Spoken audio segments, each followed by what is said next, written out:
Imagine you're an archaeologist, standing inside a tomb that has remained sealed for more than 3,000 years. Around you are treasures beyond imagination. Gold, statues, jewelry, artifacts of immense value. But then, something else catches your attention.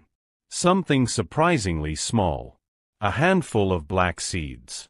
At first glance, they seem ordinary, almost insignificant. Yet one question has puzzled researchers for decades. Why were these tiny seeds placed beside one of the most famous rulers of the ancient world? And why has humanity continued to use them for thousands of years? But perhaps the most intriguing question is this: why are scientists still studying them today?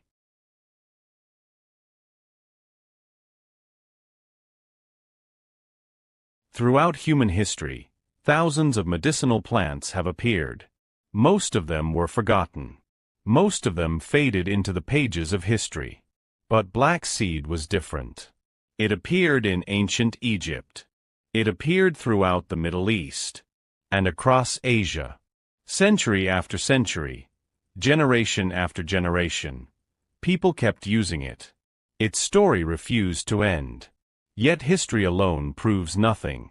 Human beings have believed many things over the centuries, and many of those beliefs turned out to be wrong. So the real question wasn't whether people trusted black seed. The real question was, could modern science find a reason why? And that is exactly where this story takes an unexpected turn. Because the serious interest in black seed did not begin in ancient temples, or old manuscripts, or traditional medicine. It began when modern laboratories started asking the same question. What exactly is hidden inside this tiny black seed? When researchers began analyzing black seed in modern laboratories, they discovered something unexpected. This tiny seed contained dozens of naturally occurring chemical compounds. But one substance, in particular, captured their attention: thymoquinone. A name unfamiliar to most people, yet one that has become the focus of hundreds of scientific studies. Over the past few decades, researchers have investigated its potential role in a wide range of areas. Studies on inflammation, studies on oxidative stress, studies on the immune system, and even early-stage research exploring far more complex medical questions. As the evidence continued to grow, black seed began attracting attention from scientists around the world. In scientific reviews published through major medical databases such as PubMed and NCBI, researchers described black seed as one of the medicinal plants that deserves further investigation. But this is where we need to be careful. And this point is extremely important. Science does not say that black seed cures every disease. And science does not describe it as a miracle cure. That is not what the evidence shows. What science does say is that this remarkable little seed contains properties significant enough to earn serious scientific attention. And for a plant that has been used for thousands of years, that alone is a fascinating discovery. But this is where the story becomes truly fascinating. Because the story of black seed did not begin in a university. It did not begin in a laboratory. And it did not begin with a modern physician or a medical researcher. It began more than 14 centuries ago, in a world that had never seen a microscope. A world with no laboratories, no clinical trials, no understanding of the immune system. And yet, in that world, Muhammad made a statement that would be remembered for generations. He said, "In the black seed there is healing for every disease except death." And in this context, death refers to the one condition from which no one can recover. For more than 1400 years, those words have continued to be repeated, discussed, and debated.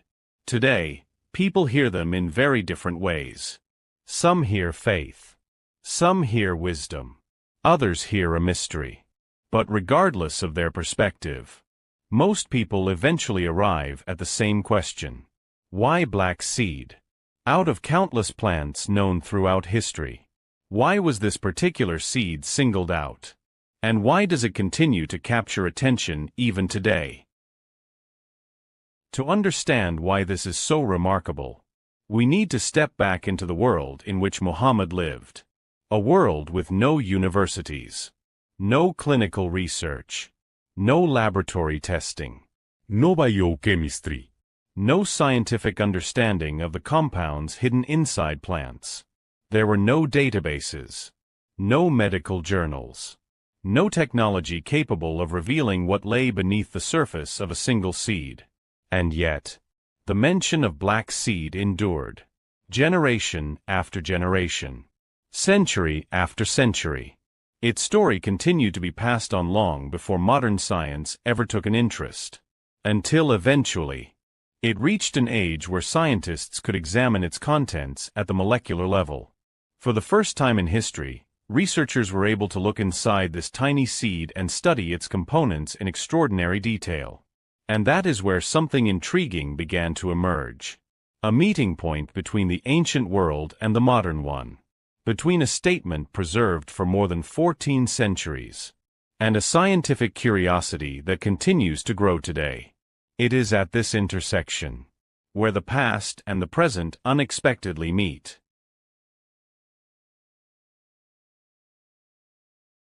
So, what are we supposed to make of all this?